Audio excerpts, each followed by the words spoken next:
அனைவருக்கும் வணக்கம். நான் இன்றிலிருந்து train your brain YouTube channel மூலமாக உங்கள் அனைவருக்கும் ரயில்வே எக்ஸாமில் கேட்கின்ற கணித பாடங்களை மிக எளிமையான முறையில் விளக்கியிருக்கின்றேன். நம்ம எல்லாம் எக்ஸாம் அப்ளை பண்ணியிருக்கோம். அப்ளை பண்ணிட்டு சிலபஸ் என்னன்றது இப்போ எக்ஸாம் டேட் அனௌன்ஸ் பண்ணுறது தெரிஞ்சிருக்கோம். நம்மளும் தெரியாதவங்களுக்காக நம்ம இந்த சிலபஸை பற்றி கொஞ்சம் விரிவாக பார்ப்போம். எப்பவுமே அப்ளை பண்ணிட்டு அப்படியே விட்டுறாதீங்க. தினமும் அதுக்காக எஃபெக்ட் எடுங்க. தெய்வத்தால் ஆகாதிடனும் முயற்சி தன் மெய்விருத்த கூலி தரும். கண்டிப்பாக நீங்களும் முயற்சி எடுங்க. அதுக்கு நான் முழுமையான உறுதியோட இருப்பேன். கண்டிப்பாக ரயில்வே எக்ஸாம் சிலபஸில் என்னென்ன சப்ஜெக்டில் கேட்குறாங்க, எவ்வளோ மார்க் அது கொடுக்குறாங்கிறத பற்றி இப்போ பார்ப்போம். இப்போ முதல்ல ஜென்ரல் சயின்ஸ், அதில் வந்து 25 மார்க் கேட்குறாங்க. அந்த ஜென்ரல் சயின்ஸில் என்னன்றதை நம்ம பிறகு பார்ப்போம். ஜென்ரல் சயின்ஸ் சாப்டர் என்னென்ன வரும் அப்படின்றத பற்றி. நெக்ஸ்ட் மேக்ஸில் 25 மார்க் கேட்குறாங்க. ஜெனரல் இன்டெலிஜென்ஸ் அண்ட் ரீசனிங்ல 30 மார்க் கேக்குறாங்க. அதுக்கு அடுத்து ஜெனரல் அவேர்னஸ் கரண்ட் அஃபேர்ஸ்ல 20 மார்க் கேக்குறாங்க. டோட்டலா 100 மார்க் 90 நிமிஷத்துல கேக்குறாங்க. இப்போ நம்ம வந்து இந்த 100 மார்க்ல வந்து நெகட்டிவ் மார்க் 1/3 நெகட்டிவ் மார்க் அப்படின்னு ஒன்னு இருக்கு. சில பேருக்கு 1/3 நெகட்டிவ் மார்க்னா என்னன்னு தெரியாது. சில பேர் தெரிஞ்சிருக்கும். தெரியாதவங்க அதை பத்தி இப்ப நம்ம தெரிஞ்சுக்கலாம். 1/3 நெகட்டிவ் மார்க், அதாவது 1/3 நெகட்டிவ் மார்க் அப்படின மீனிங் என்னன்னா, இப்போ நம்ம வந்து இப்போ நான் எக்ஸாம் எழுதுறேன், 33 மார்க் வந்து எக்ஸாம்ல அட்டெண்ட் பண்ணிட்டு வரேன். 33 மார்க். இப்போ நான் எக்ஸாம் எழுதும் போது 3 மார்க் வந்து நான் தப்பா எழுதிட்டேன்.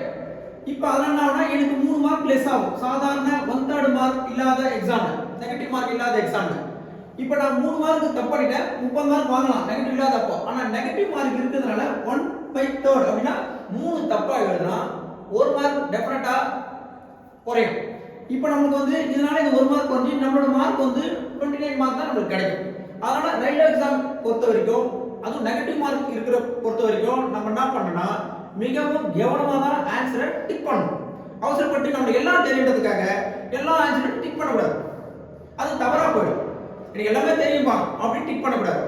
எல்லாருக்குமே வந்து இப்போ வந்து கொஸ்டினை பார்க்கும்போது 4 அப்ஜெக்டிவ் இருக்கும். அப்ஜெக்டிவ் கொஸ்டின் தான் கேட்பாங்க. அந்த 4 அப்ஜெக்டிவ்ல 2 அப்ஜெக்ட் வந்து நமக்கு பெர்ஃபெக்ட்டா தெரியுற மாதிரியே இருக்கும். அந்த 2த்துல வந்து நமக்கு வந்து இதுதான் அப்படின்னு நீங்க வந்து அவசரப்பட்டு டிக் பண்ணிட்டே வரக்கூடாது. அது முக்கியமான விஷயம். சில விஷயங்கள் ப்ரொசீஜரை ஃபாலோ பண்ணா எக்ஸாமை நம்ம வந்து கண்டிப்பா அச்சீவ் பண்ணலாம். முதல்ல இந்த சப்ஜெக்ட்ல எல்லா சப்ஜெக்ட்டை பத்தி கொஞ்சம் விரிவா பார்ப்போம். First general science. ஜெனரல் சயின்ஸ்ல என்னென்ன சாப்டர் இருக்கு, 25 மார்க் கேட்கறாங்க. என்னென்ன சாப்டர் இருக்கு அப்படின்னு பார்த்தா பிசிக்ஸ் இருக்கு, கெமிஸ்ட்ரி இருக்கு, லைஃப் சயின்ஸ் இருக்கு. பிசிக்ஸ், கெமிஸ்ட்ரி, லைஃப் சயின்ஸ் எங்க நம்ம படிக்கிறது அப்படின்னு நம்ம யோசிக்க வேணாம். நம்ம வந்து 6ஆவதுல இருந்து 10th வரைக்கும் இருக்கிற 6 to 10th ஸ்டாண்டர்ட் அந்த சிலபஸ்ல இருந்து அங்க இருக்கிற क्वेश्चंस படிச்சாவே நம்ம வந்து இதுல 25 மார்க் ஈஸியா நம்ம அட்டெண்ட் பண்ணலாம். எல்லாமே ஈஸியா தான் இருக்கும். 6வது புக், 7வது புக், 8வது புக் நம்ம படிச்சிருந்தா நம்ம எக்ஸாம்ல கேட்க போறாங்க. அதனால ஜெனரல் சயின்ஸ்ன்றத வச்சு நம்ம ஒரு பெரிய சப்ஜெக்ட் புதுசான ஒரு ஏதோ புது சாப்டர் அப்படி நினைக்க வேணாம். ஜெனரல் சயின்ஸ்னாவே பிசிக்ஸ், கெமிஸ்ட்ரி, லைஃப் சயின்ஸ் இத பத்தி நம்ம படிச்சாவே போதும். ஜெனரல் சயின்ஸ்க்கு அப்புறம் இப்போ மேத்ஸ்ல என்னென்ன சாப்டர் இருக்குன்றத நம்ம ஒவ்வொண்ணா பார்ப்போம்.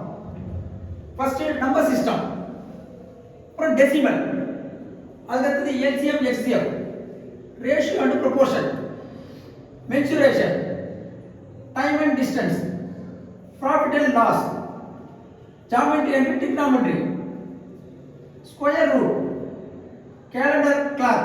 கேலண்டர் கிளாக் தான் நான் ஃபர்ஸ்ட் சாப்டர் எடுக்க போறேன். போர்ட் மாஸ் ரொம்ப ரொம்ப ஈஸியா இருக்கும். போர்ட் மாஸ் ஈஸியா இருக்கும். அது ரொம்ப ஈஸியா நான் எலிமெண்ட் முறையில் எக்ஸ்பிளைன் பண்றேன். ஃபிராக்ஷன்ஸ் அது ஈஸியா தான் இருக்கும். Percentage, time and work, simple interest and compound interest, algebra, elementary statistics, age calculation, பைப்பம் சிஸ்டம்ஸ். அதாவது இதெல்லாம் சேர்த்து தான் 25 மார்க் கேட்கறாங்க. இதுல நம்ம வந்து நான் ஏற்கனவே தொடக்கத்திலே சொல்லியிருப்பேன், எல்லாருக்கும் சிலபஸ் என்னன்னா தெரியும்.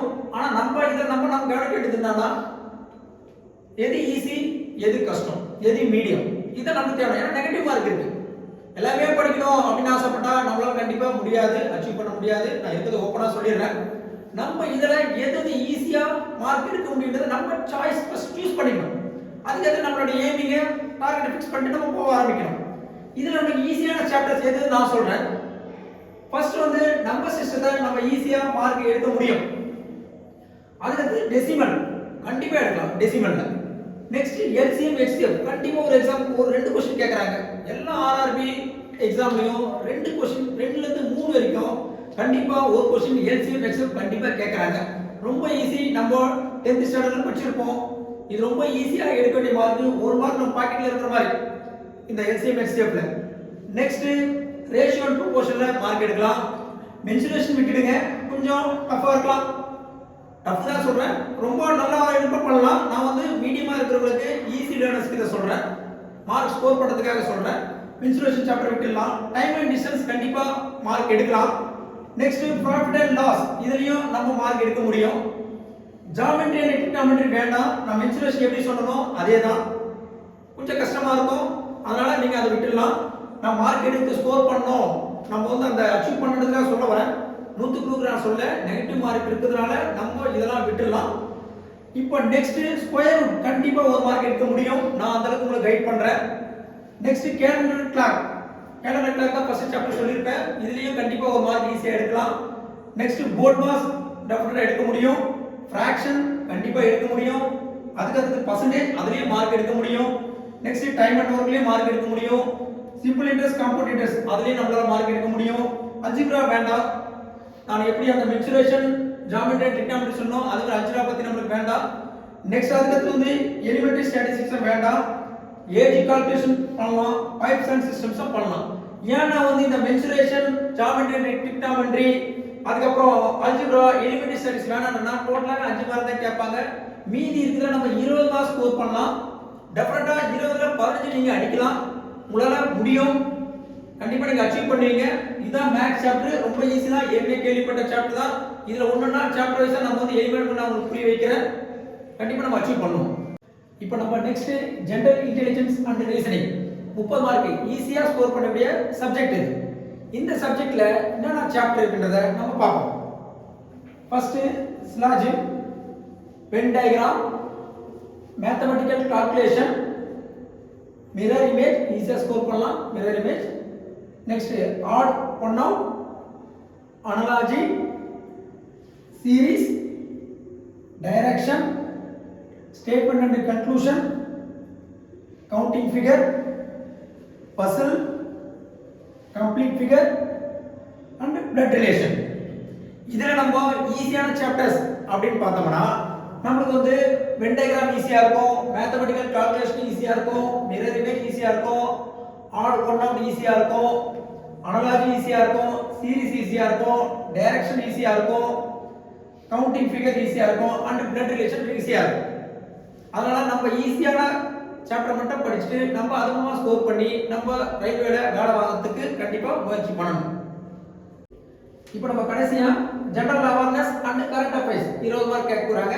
அதுல என்னென்ன சாப்டர்ஸ் இருக்குன்றத பத்தி நம்ம பார்ப்போம். ஃபர்ஸ்ட் ஸ்போர்ட்ஸ் வந்து கேக்குறாங்க. விளையாட்டுனா ஒலிம்பிக்ஸ் இருக்கு, ஏசியன் கேம்ஸ் இருக்கு, டென்னிஸ் இருக்கு. இதெல்லாம் வந்து இந்த 1 இயர்ல நமக்கு வந்து என்ன நடந்திருக்கு, யாராவது அதுல ஜெயிச்சாங்க அப்படின்றத பத்தி நம்ம தெரிஞ்சு வச்சுக்கணும். இது தினமும் நியூஸ் பேப்பர் மேகசின் பார்த்தாவே போதும். அதை வச்சு ஈஸியா கேட்கலாம். விளையாட்டை சார்ந்த நம்மளுக்கு क्वेश्चन கண்டிப்பா கேட்பாங்க. ரொம்ப ஈஸியா தான் இருக்கும். நம்ம நடப்பு நிகழ்வுகள் அதை வச்சு நம்ம ஈஸியா ஸ்கோர் பண்ணலாம். நெக்ஸ்ட் கல்ச்சர், நம்ம வந்து என்னென்ன நடக்குது, எந்தெந்த மாநிலத்தில் என்னென்ன கல்ச்சர் நடக்குது அப்படின்றத பத்தி தெரிஞ்சுக்கலாம்.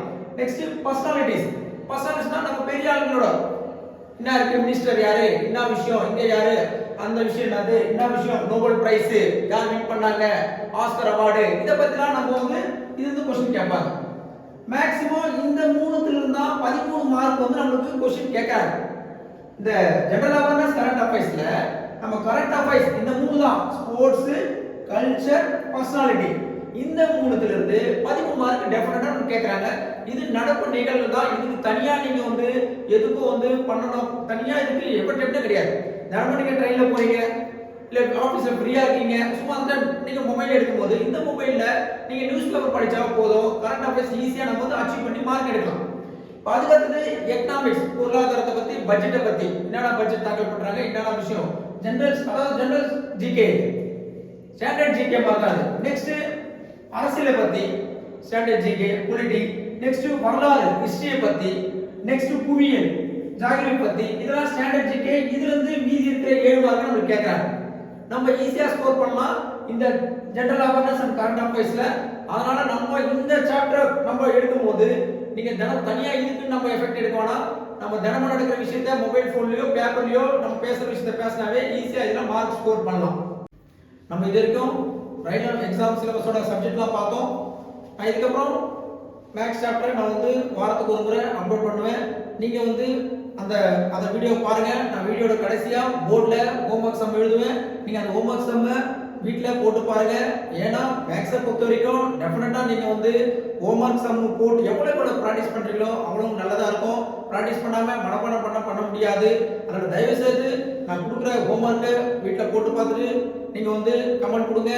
அதே மாதிரி டவுட் எது இருந்தாலும் கண்டிப்பா கமெண்ட் கொடுங்க. உங்களுக்கு கண்டிப்பா நிச்சயமா நான் ஹெல்ப் பண்ணுவேன். நம்ம வேலையை வாங்கணுன்ற நம்பிக்கை உங்களுக்கு கண்டிப்பா இருக்கணும்.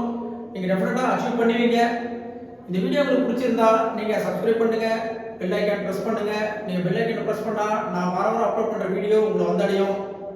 நம்ம நெக்ஸ்ட் வீடியோல கேலண்டர் சம் பத்தி பார்ப்போம். நன்றி, வணக்கம்.